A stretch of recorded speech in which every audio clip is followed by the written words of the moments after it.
This is your man, the man about town, Petty Murphy, reporting to you live from the back of the classroom with Akata News Network. What is that? Wait a minute. Stay tuned. Breaking news. The Purple Revolution. I'm not joining, and let me show you why. We're going to break this down a little bit. We're going to get into it, and I'm going to show you the leader of the Purple Revolution and what he has to say and why he's sorry that he voted for Trump. But you're going to have to hang around because then I'm going to show you something else. Is that I apologize from the bottom of my heart for voting for Trump, for voting for everything that ended up happening. That was a pretty good apology. Somebody from the outside looking in might say, hey, maybe this guy, just maybe, has changed his ways. But then I dug a little bit. And not too long ago, he made this video. I'm tired of keeping my mouth shut. Charlie Kirk's death sparked outrage with a lot of people that normally stay quiet. But I just don't give a fuck no more. Any of you Democrats, don't come near me. We don't want nothing to do with you. Nothing to do with you. And if you think that you can just do whatever you want. You said that just a few weeks ago about us that don't have the same ideology as you, that you want us nowhere near you. You see, I remember you.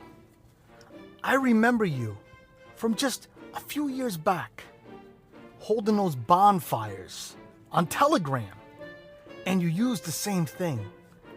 Let's not be blue, let's not be red, let's be purple. I made content on this.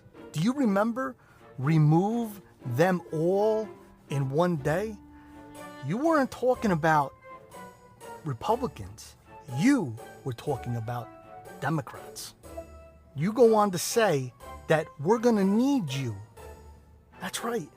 We're going to need you because you have the tools and the nuts and bolts that we are going to need in this so-called revolution. Don't you worry about us. We're good. We don't need your Trojan horse. We know who you are. We know. We remember Telegram. We remember your bonfires. We remember when you guys said, remove them all in one day in code. I made content on that. I know who you are, and you ain't fooling nobody. Just to let you know, we don't need you.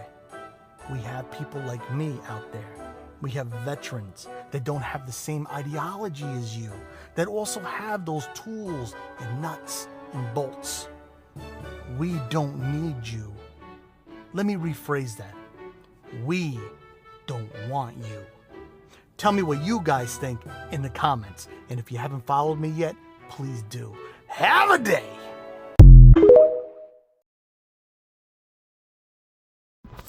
Yeah, what's cracking? Yeah, so, I came across my timeline, and I remember right after the whole Kirk situation when everybody from the other side was running around talking about, there was going to be they wanted the POTUS to call for civil war so that they could go hunt down the other ones, right? And that all basically Democrats or liberals, they was coming for them, right? And I was asking then, right, how would you know? How would you know who's who? But now here it is now they talking about all this yada yada. We got those things too. And it's literally, like I was saying a few days ago, this literally starting to sound like a dick measuring contest, right? Because it's like, yeah, we got it and we got it. And everybody talking about letting them smoke wagons go. But who wins in all this? And what makes any side different than the other side? Y'all spitting the same rhetoric at each other. But ain't nobody actually looking at the actual problems and issues going on. Nobody's paying attention that the UK just okayed digital ID. That in Southeast Asia, a whole country just literally confiscated like 84 million bank accounts because people didn't come up and biometrically authenticate their accounts.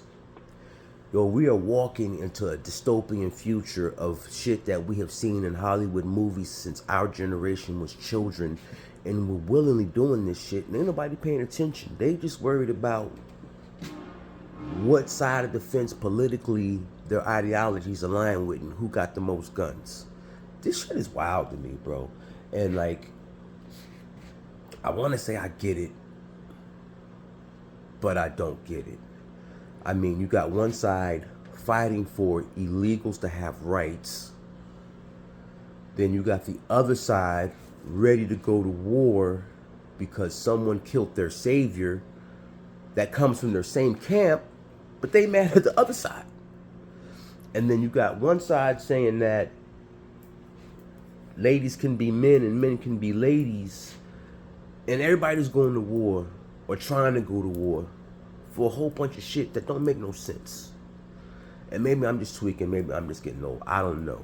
But something got to give, because at the rate we going, all of us is going to be up Shit's Creek without a paddle and no outboard motor on the boat. You know, we're going to be stuck. But again, maybe I'm tweaking, maybe I'm reaching. But, you know, I had a conversation yesterday because, you know, living in New York City, I actually asked somebody, how many black Americans do you see on a day-to-day basis? Like actual black Americans. And it was like, not many. And I'm like, you don't find that odd? That you actually interact with more black foreign nationals than you do black Americans in a city in America? But yeah, anyways, I'm getting off the topic. But yeah, I don't know. I've seen that and it just made me think, like, what's the end goal here? Besides, at this point, like a bunch of meatheads talking about who got the most guns and what they're going to do with them. And it's like, are we going to go back and forth on this until somebody decides that they've heard enough rhetoric and bullshit? And it's like, okay, well, now I've got to get active because he out-talked me and I ain't got nothing else to say. But yeah, anyways, that's my rant for the day. Y'all, keep your eyes to the stars. Keep that head on a swivel. And remember, realize, transparency forces accountability. Y'all be safe out there.